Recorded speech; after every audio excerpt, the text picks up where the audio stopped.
All right, so here's the what I'm trying to do here is I'm gonna see where the preload is. So right now the bike is lifted up, so you see that the wheel spins and it just barely touches the ground, and you can hear it rubbing a little bit.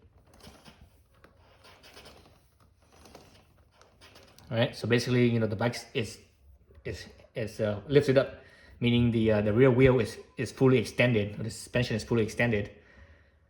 So I'm gonna use the helmet lock as a reference point. Let me focus right in that spot. So I'm using this as a reference point. So I'm gonna bring my tape measure straight down along where the axle is. You know, so the way it's perpendicular. So this is just right there. So it looks like it's 36.5 inches. So 36.5 inches. All right, fully extended. So remember that number, 36.5. I need to remember, I might forget. So let me drop the bike down. So right now it's on jacks. Oh, it's on a jack stand right here. So it's on a scissor jack. Let's drop that down real quick. So 36.5 inches, right? Actually, you know what? Let me redo that. Let's go back to this again.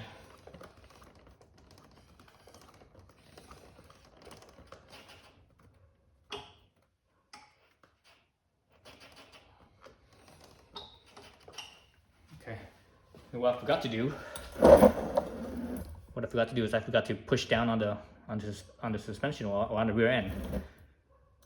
So let's push down on the rear end so that way it has a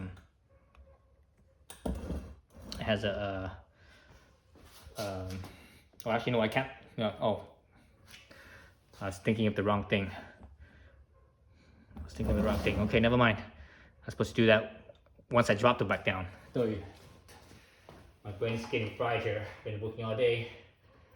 Okay, so let's drop the bike down.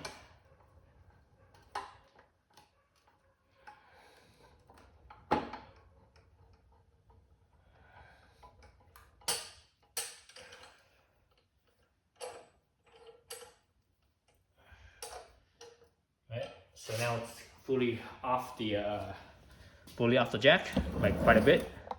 So let's bring this up. Let's go back to that. Let's focus on that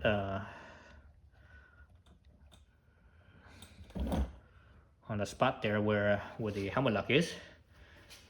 So it was just extended. So this reading I'm going to do right now is not going to be good reading. So fully extended was at the bottom here was 36.5, right? So I just dropped it down. It reads at 33 and let's see, 33 and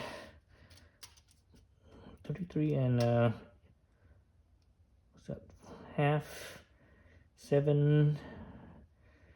Was it 4/8 or half, 5/8, almost 3/4, just shy of 3/4. 33 and 3/4, just shy of 3/4, 33 and 3/4. The other one was 36.5, so that's almost 2 inches. But what I didn't do is I actually didn't do this. So you should push down and lift back up again. Push down, lift back up again. And hopefully the bike is leveled. Let me look from behind and see if the bike is leveled. You know, side to side, I mean. Let me check if the bike is level side to side by checking the pegs here, the height of the pegs. They should be, both sides should be the same theoretically, right? So right here is 15 inches. 15 inches at the top of the peg and the outside. So here is just over 15, 15.25. So the other side is 15.25. This side is actually just under 15. This side is, yeah, no, actually no, this one side is exactly 15. So I'm measuring the top of the peg right here at the end where my thumbnail is. So the other side is 15.25. That means this side is slightly tilting on the shifter side, the clutch side. So that means I should just barely push this thing the other way around.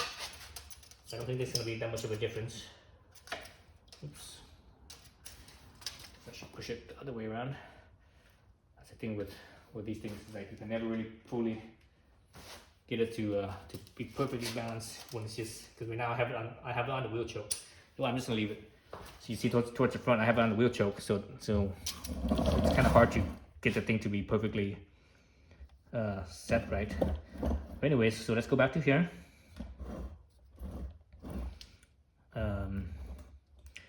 So fully extended was 36.5. Right now, like this, it's at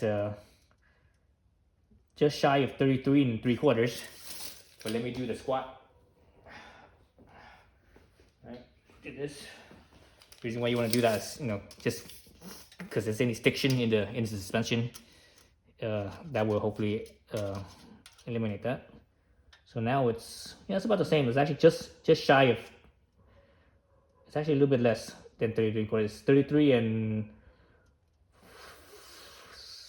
5/8. 33 5/8. Just over 33 5/8. So basically, it's almost. The other one was what, 36.5. 5/8 is almost half, so it's about 3 inches. It dropped 1, 2, 3 inches, just sitting on its own weight. So this bike has just over 10 inches of travel. I think it's 10.2, I believe, somewhere around there is what Honda's literature or Honda's website says. So 3 inches, so that's almost 30%. So it's almost 3 inches out of 3 inches out of 3 out of 10 is 30%, or actually just shy of 30%. So that's what you want. You want your suspension sag to be at 30%, but that's when you're on it. So I'm gonna get on it and see how it changes. I'm here by myself, so I'm not sure how well this is gonna work. I'm not sure how well this is gonna work. Let me bring the camera in real close so that way you guys could read it. And I'm just gonna call it out. I'm gonna try to eyeball it from the seating position. I'm gonna get on the bike. And I'm just gonna, like I said, I'm just gonna eyeball it, and hopefully, you guys can see it. Let's see. So I'm gonna get on the bike, and I'm gonna get it from the other side, because if I get on from this side, I might knock the camera over. So I'm gonna bring the, I'm gonna sit on the mic and put the tape measure here and see how much it drops with me on it.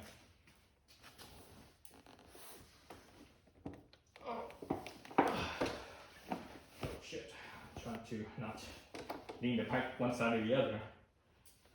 It's kind of hard to do.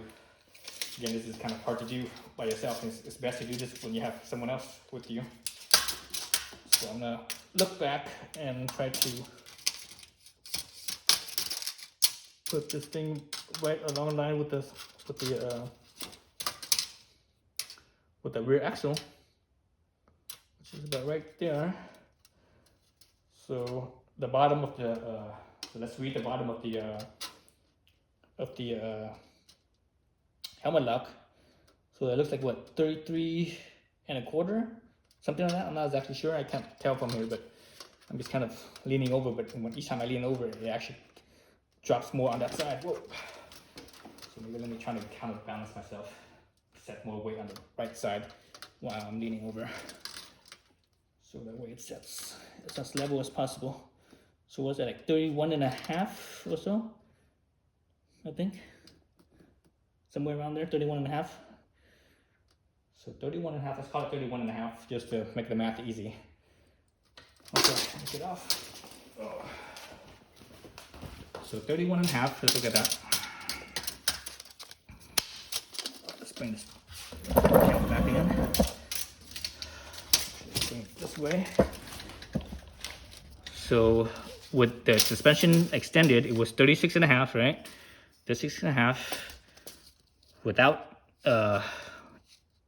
once the bike got dropped down and on its own weight, it was just over 33.5. It was 33 5/8, so just shy of 33.5. So that's basically almost 3 inches. Then with me on it, it was about 31.5. So 31.5 to 36.5. That's 5 inches, right? 31 to 2, 3, 4, 5, 6. Yeah, that's about 5 inches. So basically, the bike dropped down 5 inches just for me. My weight. I am butt naked, about 135 pounds. Right now, I'm in street clothes, so street clothes is not that heavy.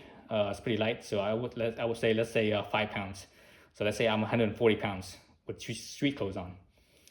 140 pounds, and this thing already dropped 5 inches.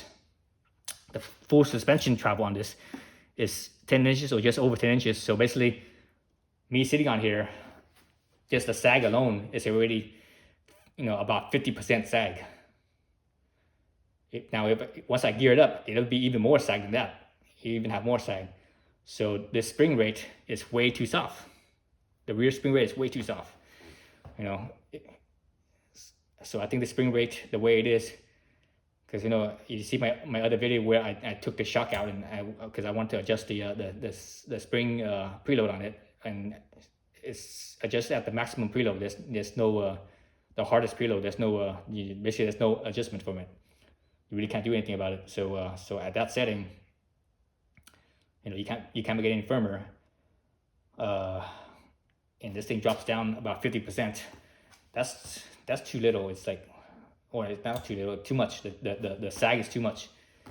You want to target about 30% sag. So the spring rate at my body weight right now, my street clothes weight is 140. If it dropped down 50%, man, that means that spring rate, the way it is, that Honda set it up, it's probably set up for someone that's about 100 pounds, like 100-pound rider weight, or maybe 120 at the most. I don't even think 120, because just by itself, it was almost 3 inches. It was almost the same. So 100 pounds, yeah. So I think it's set up for probably about 100 pounds. 100 pounds riding weight. So that's fully geared up and everything. Man, that's like way too soft. So there you go. That tells you that, just like everyone was saying about this bike, that the suspension is way too soft. The rear end especially is way too soft. The spring is way too soft, and you can't add any more preload because it's maximum preload where it's at. So that's why it's a good idea to, at the very least, get a firmer spring, but you might as well just get a whole shock. And the lowest cost shock that I've seen is a YSS from Thailand. And I think in retrospect, that's what I should have ordered. I should have ordered the YS shock. But instead, what I did was I ordered the Race Tech, and that's not going to get here for another month. Probably by the end of January, where I get the Race Tech. And one of the reasons why I ordered the Race Tech is because I ordered the Race Tech for the front as well. The front fork, the valve, and the spring on that. So Race Tech, when I order from them and I give them my weight and everything, they will match the front and rear, so it has better balance.